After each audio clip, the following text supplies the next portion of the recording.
So today we're going to learn how to find the oxidation numbers in a compound. To start, we need to know that oxidation numbers are used to keep track of electrons in a compound.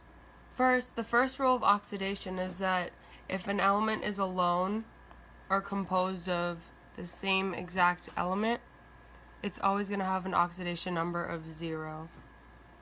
Also, hydrogen's oxidation number is -1 when combined with nonmetals and +1 when combined with metals. Another example of a compound that has to equal 0 is this one right here. So for oxygen, we know that it always has a -2, and since there's 3 oxygens, we have to do 3 times -2, which is -6. Now we have Fe, 2 Fe's actually, so we have to figure out blank plus -6 equals 0. Now since we have 2 Fe's, we could do 6 divided by 2, which will give us, six divided by 2, which will give us 3. And since there's 2 Fe's, we can do 3 times 2, which is 6. So 6 plus -6 equals 0. So the charge on this is...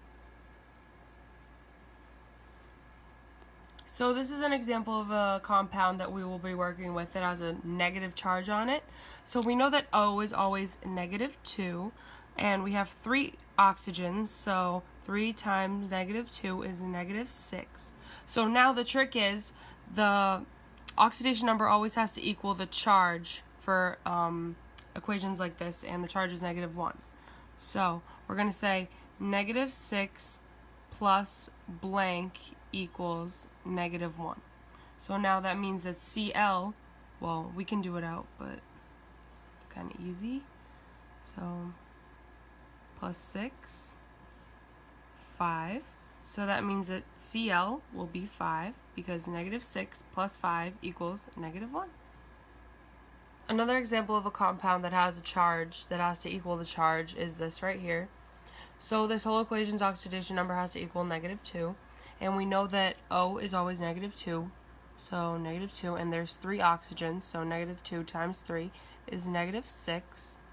And then we know when we're working with metals, which is Na, hydrogen has to be +1 when working with metals, and -1 when working with nonmetals. So there's 2 hydrogens, so that's 2 plus blank equals -2.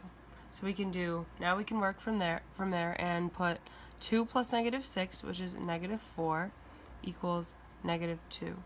So now plus 4, this equals +2, which means that the Na will be +2. Now we can do this out by 2 plus 2 plus -6 equals -2. 2 plus 2 equals +4, and +4 plus -6 equals -2. And that's how you find oxidation rates in compounds.